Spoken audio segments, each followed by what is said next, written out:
Thank you, everybody, for being with us today. Really appreciate you giving up your time. I'm really proud to be able to introduce you to Deb from Tourism Tasmania, who are new to the UK space. So, as per usual, if you have any questions, please put them into the comments box and we will answer those at the end. But let me hand you over to Deb to go through the wonderful destination of Tasmania. So, hi, hello everybody. I'm really delighted to be with you today to talk to you about the amazing destination of Tasmania. So I'm going to take you through a short sort of destination overview and explain to you why Tasmania is fast becoming one of the fastest growing touring destinations in Australia. And for those of you that know Australia and haven't been down to Tasmania, I'm going to show you this other side of Australia: dramatic wilderness, incredible wildlife, boutique luxury stays, and unforgettable food and wine. And it's all within easy reach of mainland Australia. So without further ado, let's get into it and discover more about Tasmania. So Tasmania, as I'm sure you're all aware, is Australia's only island state. So it's located down there. You can just see it off the coast of mainland Australia, just beneath Melbourne. Really accessible. You can tie it in very easily with other states in an itinerary. We have direct connections, carriers flying non-stop from Melbourne, Sydney, Brisbane, Adelaide and the Gold Coast directly into Hobart and Launceston. Our shortest connection is between Melbourne and Launceston, which is in the north of Tasmania, and that connection is just an hour. To give you an idea, from Sydney, it's about an hour and 55 minutes. So we know, and you'll know from selling Australia, your clients won't just go to one state, but as you can see, it's just as easy to combine Sydney as Tasmania in an itinerary with Sydney as it would be to combine Melbourne or fly your clients up to Cairns. So a little bit about our island, which will hopefully bring it to life for you. So we're located 250 kilometres off the south of mainland Australia, separated by the Bass Strait. Back thousands and thousands of years ago, we were obviously connected to Australia and we floated away in and around the Ice Age time. We're actually an island of islands. We're 334 islands in total. We look small in comparison to the size of Australia, but we're actually the same size as the whole of the Republic of Ireland. But we've got a very small population, just over 500,000 people. So you can tell that's where we get our wilderness from. Over 40% of our land is actually protected land. But we're also home to the second and the third oldest cities in Australia. That's Hobart and Launceston. Sydney is actually the oldest city in Australia, so we're home to the second and the third. But we've got lots of the architecture and lots of the colonial past, which is really fascinating for Brits to come and see. We have a really lovely weather pattern. We've got 4 distinct seasons, not that dissimilar to our seasons here in the UK. So we have long summer days filled with sunshine, long daylight hours from 5 a.m. through to 9 p.m. as we have here. Autumn is really lovely with the changing of the colours of the leaves. And then winter, obviously, we have shorter days and chillier nights, but it doesn't get as cold as it does here in the UK. And spring's a lovely time to visit because that's when all of our wildflowers are in bloom. But our weather changes really rapidly, and as we go through, I'll be explaining how we have these distinct ecosystems and regions. So we do suggest that travellers are always prepared. We always say have a beanie in your pocket in Tasmania. Now, one of the big draw cards is the wilderness and the wildlife. As I've already said, over 40% of Tasmania is protected, so UNESCO World Heritage Areas and also national parks. You're looking at a picture here of Cradle Mountain. It's one of the most spectacular places located up in the sort of like the north west sort of region of Tasmania. This is a place where your clients can come and they can stay and they can go on some amazing walks. That could just be a 20-minute walk or it could be a day walk. It's somewhere where they're going to see a lot of our wildlife as well. As I mentioned, our terrain, our geography, our landscape changes really, really rapidly. So you can be on the east coast of Tasmania with turquoise water, white sand beaches, our lovely red rocks that are covered in lichen, which is so distinctively Tasmanian. And then within 2 or 3 hours, you can drive across the west coast of Tasmania, where you can be in ancient rainforest and experiencing some of the tallest sea cliffs in the southern hemisphere and some of the tallest trees as well, and really ancient 20,000-year-old pine trees and 30,000-year-old moss beds. So Tasmania is a real sort of place which has lots of distinctly different areas, but is very easy to self-drive around it. So very easy to get from the east to the west coast to experience all that Tasmania's got to offer. On that picture there at the top left-hand corner, we're on the east coast. We're up in Freycinet National Park, and then the picture at the bottom left-hand corner, that is the Gordon River, which is across on the west coast if you happen to be looking at a map of Tasmania. Now, Tasmania is a real fabulous place to come if your clients are into walking.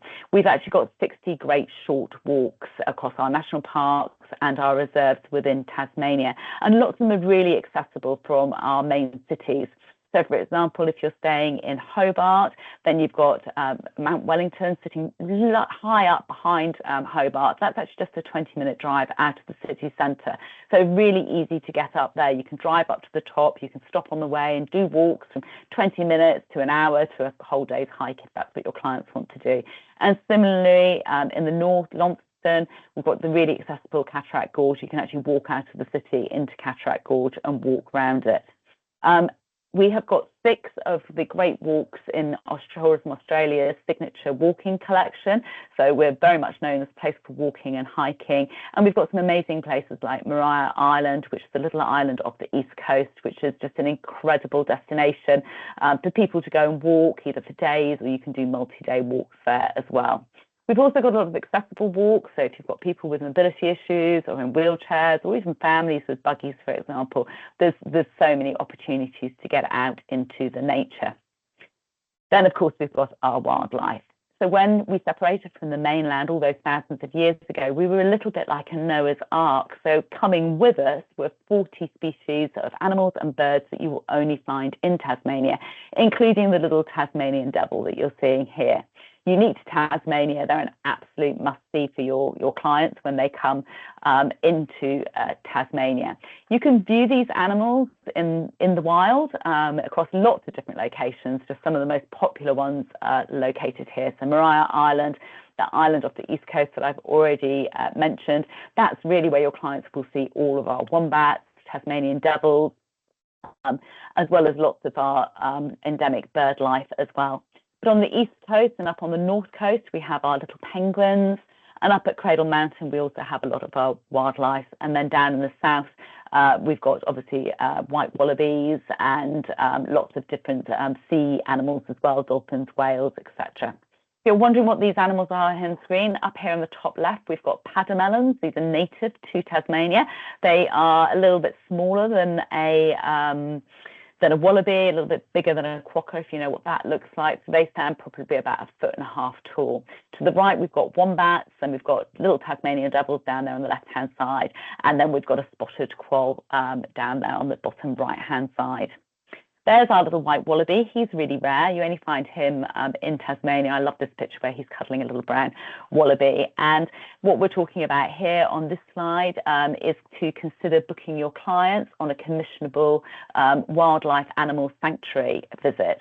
And the reason for this is that this is somewhere where they are firstly guaranteed to see all of our wildlife, but also secondly, it helps to support the work that these wildlife sanctuaries do. These aren't zoos, they're the places that invest in conservation projects. They're the places that injured animals get taken to, and they're really fantastic and very, very fascinating educational places. So even if your clients want to spot the wildlife in the wild, if they go along to one of the animal sanctuaries, they're going to learn all about them. There's some really interesting work being done with the devils at the moment, and you can go and you can see them be fed, and you can learn all about how they were nearly extinct and they've been brought back from the point of distinction. We're also very close to see platypuses. If anybody wants to see platypuses, then you can go to Platypus House, which is located on the east coast, and definitely spot all the platypuses you'd want to see there. So an absolute haven for wildlife. What people also don't know so much about Tasmania is about our food and our wine. So we're a really top place for foodies. So we have got everything from seafood being pulled directly out of the sea, some amazing tours you can go on where they literally pull up sea urchins and oysters and you can eat them fresh from the sea. We also produce world-class whiskies. We've got over 80 gin distilleries. We've got some incredible wineries and wine trails that you can go on. Our sparkling wine beat all of the Champagne region wines to win the Decanter Award in 2024. We've got truffles and we have a lot of farmers markets, and we have lots of opportunities to go to farm gates and go to dairies and actually taste and try the food and meet the makers.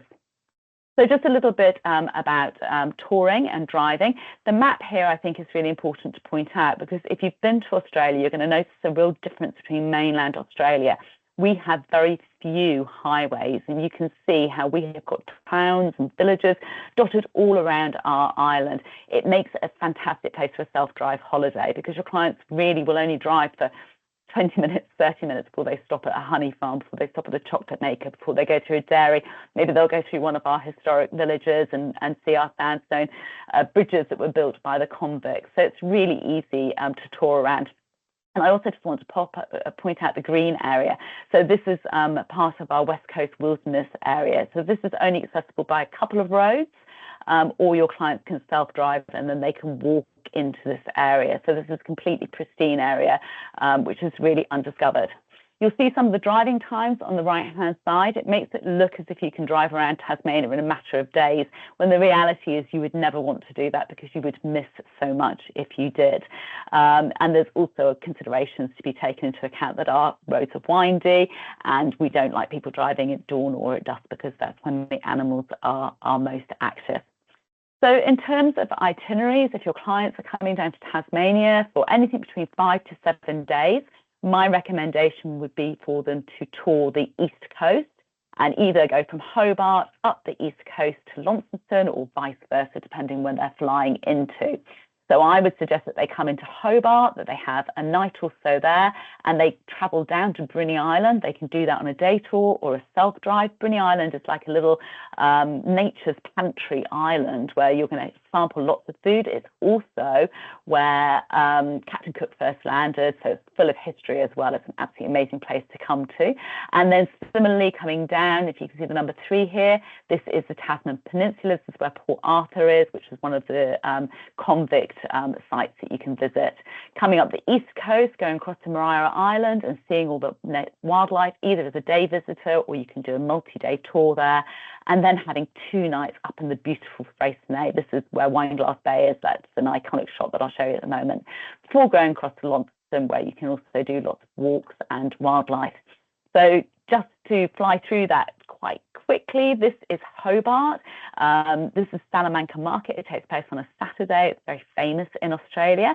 But I just want to point out, you can see in the background here our lovely Georgian stone buildings. As I said at the top of the presentation, Hobart is actually the 2nd oldest city, but unlike Sydney, across Tasmania and in Hobart, we've retained our historical buildings. It's a little bit like Bath, really. Lots of Georgian architecture and sandstone buildings. It's a very beautiful harbour town.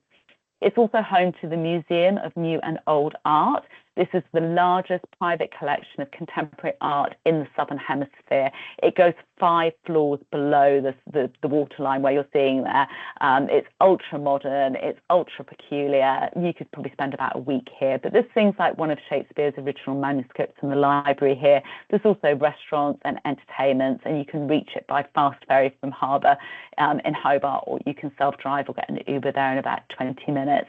So it's a really eclectic art collection, and somewhere very, very unique in the world, let alone just in Australia and in Tasmania. This is a shot of Bruny Island. This is one of our lovely beaches down in Bruny Island. But as I said, Bruny Island is really famous for its amazing food. It's like nature's little pantry down there.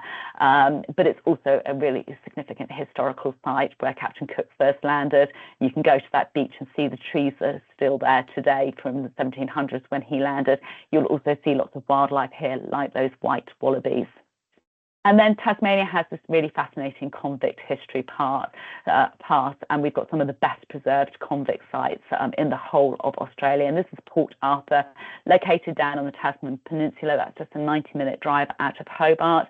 You've also got the Cascades Female Factory in Hobart. You've got a site, Darlington, on Maria Island, and one over on the west coast as well that you can visit. And the convict history I found absolutely fascinating as a Brit going there, because this was 250 years ago, where we sent our people off for very minor crimes, and they served some really hard labour in these penitentiary sites.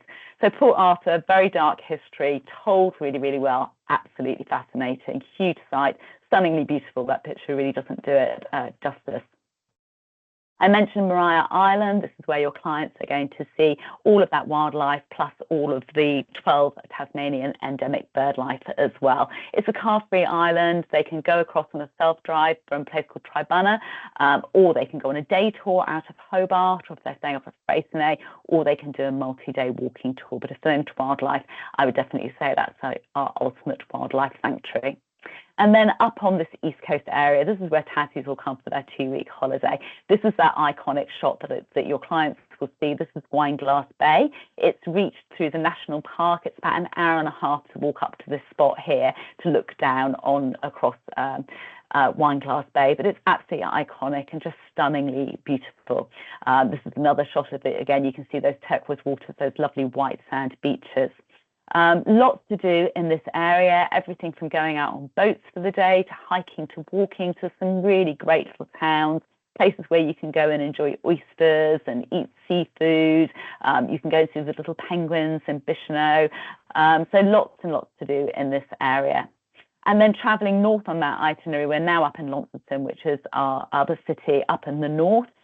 This is home to the Tamar Valley. This is where you can do lots of food tasting trails, whiskey tastings, wine tastings, eat truffles, lots to do here, as well as home to Cataract Gorge as well, which is just walking distance out of the city. So lots to do in Tasmania, and that's just dipped our feet in and talking about a 5 to 7 night itinerary. You could easily spend 2 weeks just in Tasmania. I'll just finish off on some of our firsts. So we were named the Bay of Fires, which is further north of Freycinet, up on the northeast coast, named the #1 best beach list in 2025. Launceston is actually a UNESCO City of Gastronomy, and we're also in Lonely Planet's best #4 in their best in travel 2025. As I mentioned, our whiskies, our wine are world beating, and Hobart itself was also voted the #2 city in the Australia Travel and Leisure World's Awards. So you can see Tasmania is the most amazing place to send your clients, and somewhere that's really different. I just want to mention a couple of resources for you. So tassietrade.com.au, lots of itineraries here. We've got an amazing travel professionals guide, which is like a whole sort of PDF document. There's trade videos and access to our image libraries as well. So if any of you are doing your own social media, you can get hold of all those cute little Tassie double shots and things like that just by registering for the image library. We also have a consumer site, discovertasmania.com.au as well, if that's of interest. And if you do send clients down to Tasmania, do tell them about our Discover Tasmania app. It's absolutely brilliant. They just enable location search sharing when they get to Tasmania, and then basically it doesn't matter where they stop, which little village they stop in, it will tell them where the honey makers are, where the best coffee shops are. We've got great coffee culture, and what they can see and do across the whole island. It's absolutely phenomenal. I used it myself when I was self-driving. Can't recommend it highly enough. Probably the best destination app I've ever come across. And finally, I just want to leave you with a shot of the aurora. So Tasmania is one of the best places you can see the southern lights. You can see them across the whole of the island. You can download apps. Obviously, they're never guaranteed. I wouldn't sell Tasmania to your clients on the chance of seeing these. But the Milky Way, the night stars, and the auroras are all possibilities in Tasmania. So thank you very much. And back to Shubra. Hopefully that has given you a real insight into what an amazing island Tasmania is. It really goes, beyond some of the destinations within Australia. And I think sometimes, you know, people aren't sure about if they should add extra time. I was saying to Deb earlier that somebody in the trade was actually out in Australia and asked me, you know, he had 5 extra days, and I told him to go to Tasmania. And when he got back, he said out of the whole trip, Tasmania was his favorite element of it. And, you know, it's got all of the best elements of you know, Australia there. You've got the food, you've got the wine, you've got the wildlife, you know, the adventure. So it really needs to be on top of your clients' bucket lists, really. I'm not quite sure what's happened to my presentation, but just to say that ANZCRO is, you know, we have a really, you know, a phenomenal element of Tasmania within our programs. We've got a really great selection of hotels there, lots of different example itineraries, lots of different ideas as well. And if you actually go onto our website, you will see lots of different itinerary ideas, and hopefully you're in our agents Facebook group, because we've been sharing some Tasmania itineraries as well. So, you know, literally lift and share is what we do. We are a trade operator. So yeah, I mean, if there's anything, I mean, hopefully you took Deb's details. If not, Castor, our marketing guru, will be sending a follow-up tomorrow with all of the details and the presentation as well. But very much thank you for your time. We really appreciate it. And hopefully that's given you a little insight into Tasmania. Thank you, everybody. Thank you very much. Oh, there was actually one question very quickly, Deb. I just noticed it. On the wildlife. Wildlife tours. Who can book the wildlife tours? Yeah, so I think you can probably book through ANZCRO. I would say with us. Yeah, I think definitely through ANZCRO. So Bonnarong, just outside Hobart, is one that I'd really recommend. And also Devils up at Cradle Mountain, if your clients are up at Cradle Mountain. And I'm sure both of those are bookable via ANZCRO's programs, as well as some of the others as well. Perfect. If your clients want to go to Maria Island, then the Maria Island walk is a multi-day walk, which is an intrepid tour, which I'd also highly recommend. And then there's various operators that I'm sure you can pick up through ANZCRO that will do some specialist wildlife touring as well to clients that really want to get out in nature and spot birds and things. Another quick question. Do most people combine a trip to Tasmania with Australia or New Zealand, or do you find they visit Tasmania for a main holiday? Well, I would love to say they were all coming to Tassie for a main holiday, but sadly we're kind of like still, you know, being discovered here in the UK market, so that's not happening yet. I would say that most clients come to Tasmania will combine us with another state. So we get a lot of second-time visitors that may come through Sydney or Melbourne, seeing friends, for example, and then come down to Tasmania for anything between 7 and 10 nights. The average stay on Tasmania is actually 12 nights, so that's our average stay, and 64% of Brits will come back to see us again. So once people discover us and discover how special we are and how different we are and how unique we are compared to the rest of Australia, they do come back again. I think just the very nature of the fact that you have to fly through mainland Australia, you can't at the moment fly directly to Tasmania, kind of precludes us from everybody coming just to us for the whole 2 weeks. But that's fine. Clear their jet lag in Melbourne, and then, you know, they can hit Tasmania, hit the ground running.